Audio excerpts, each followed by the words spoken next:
Confidence Network for the strong, not the weak.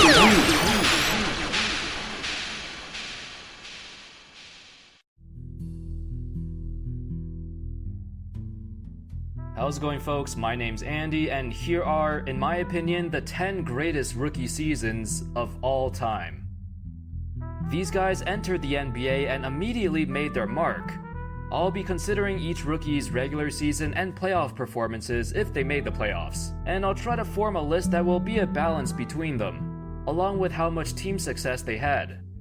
Alright, without further ado, let's begin. Number 10, Shaquille O'Neal. When Shaq came into the league, he hit the ground running, instantly becoming a star and one of the most popular players. He averaged about 23 points and 14 rebounds with over 3 blocks a game. Shaq was already in the conversation for best big man in the league as a rookie, and he was competing with the likes of Hakeem Olajuwon and David Robinson for that honor. Fun fact, in his rookie season, his team went 41-41 and missed the playoffs. However, that 41-41 record would be the worst record in Shaq's entire career. His teams were always above 500 in every season after his rookie year. While he didn't lead his team to the playoffs, and that's why he's so low on this list, his dominance could not be overlooked.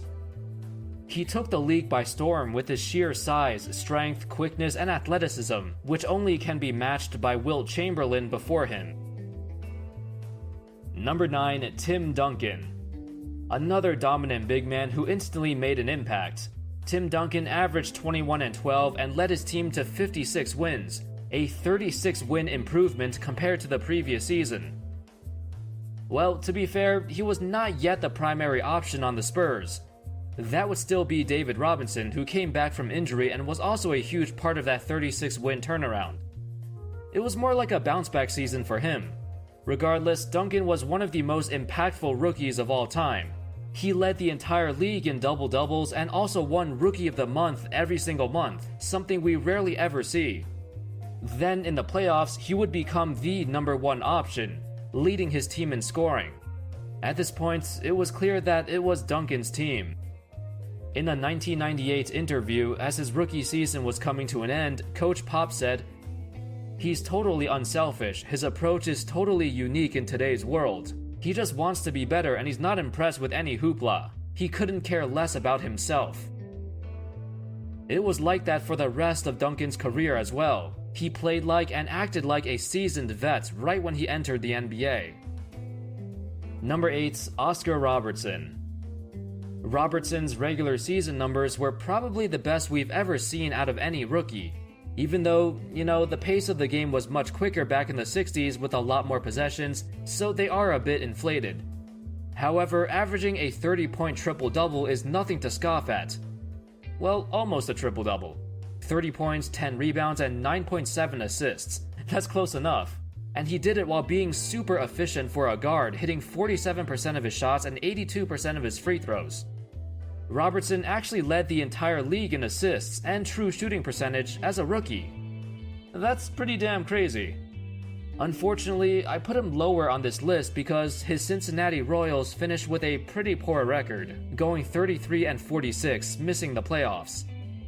Robertson did lead his team to 14 more wins compared to the season before he got drafted, so he still greatly improved his team. Number 7, Michael Jordan. Jordan had everything going for him. In 1984, he was the most hyped up athlete in a very long time, and even as a rookie, he was drawing comparisons to Bird and Magic in their primes. Jordan made history for being the first rookie to be voted in as an All-Star starter, in a rather notorious All-Star game that saw his teammates freeze him out and refuse to give him the ball out of jealousy. Jordan was so popular that other stars in the league resented him for acting like he's such a big deal, despite being just a rookie. No rookies have ever gotten this kind of treatment before. In an article, it was stated that Michael wore his Nike warm-ups in violation of the NBA protocol. He was promoting Nike, so the veteran guys got upset, saying, "Who the heck is this rookie? He's not acting the way he should." The truth is, he was such a big deal and he knew that too. During the season, he averaged 28, 6, and 5 and got bounced in the first round of the playoffs.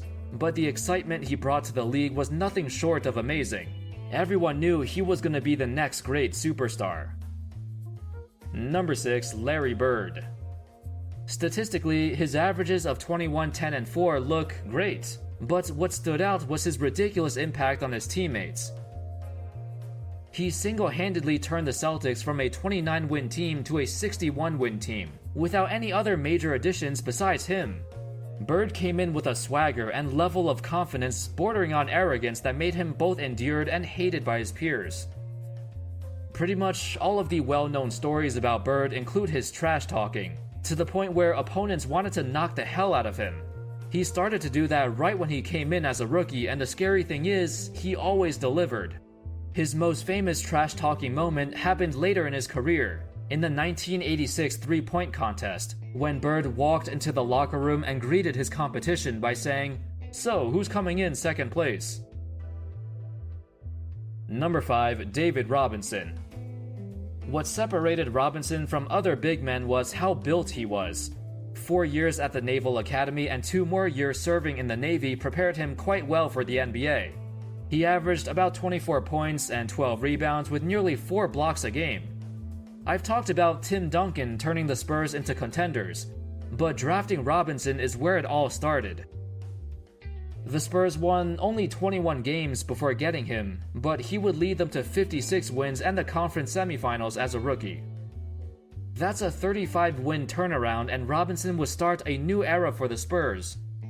He drew praise from around the league. Veterans were super impressed with his conditioning, his athleticism, his defense, and his rebounding.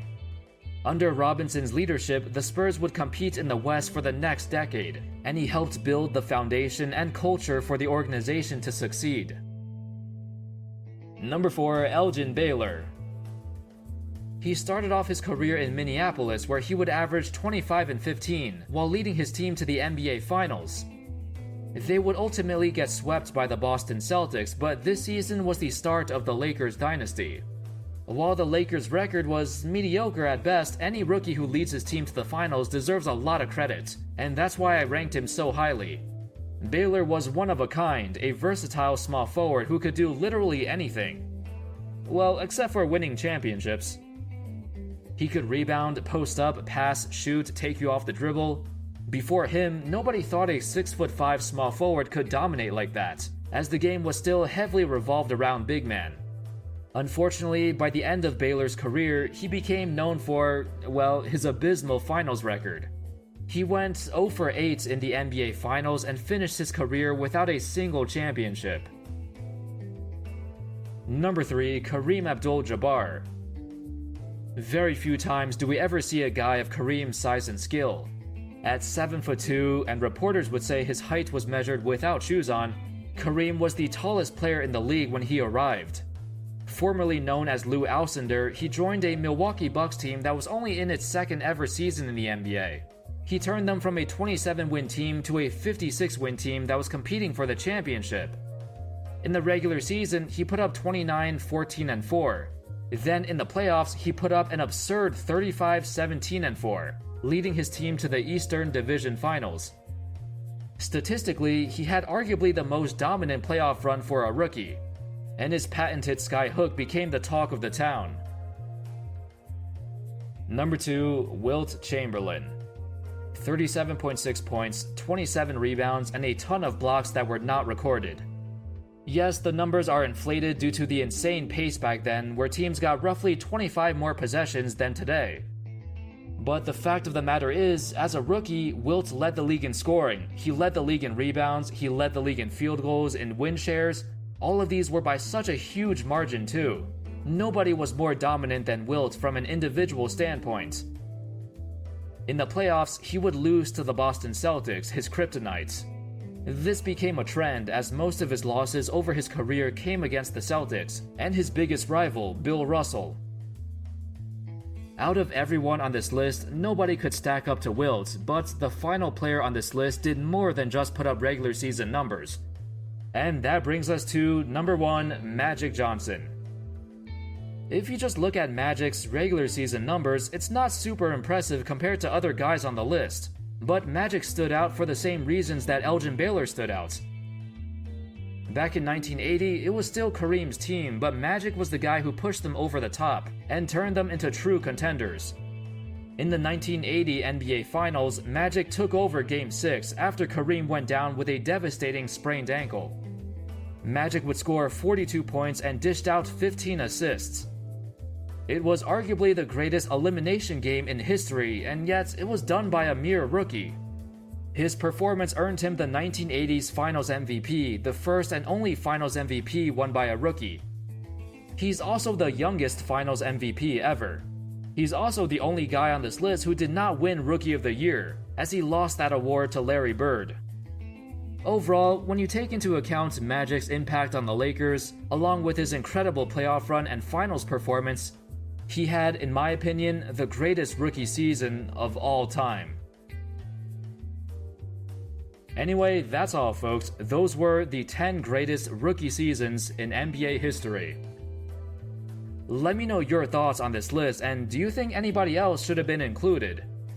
Let me know your thoughts and suggestions in the comments. Thank you everyone so much for watching, and as always, I'll see you next time. Peace.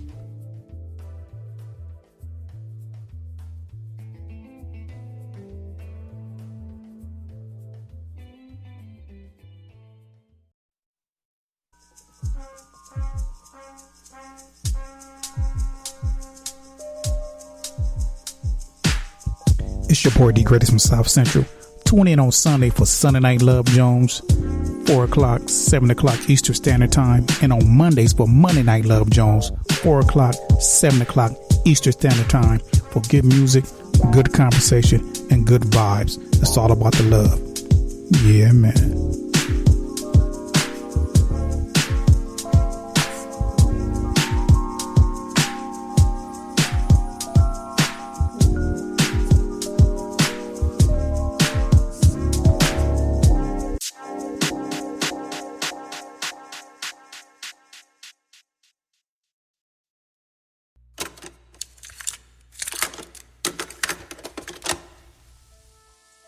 Unable to become immortalized in life, Ghostface became immortalized in death, creating a mayhem so vast that the tale of his rampage would be passed down for generations. Gangsters told their children to never double-cross a man whose will is so strong that he could cross the plains of existence to get his revenge. And there you have it, the story of the Ghostface Killer.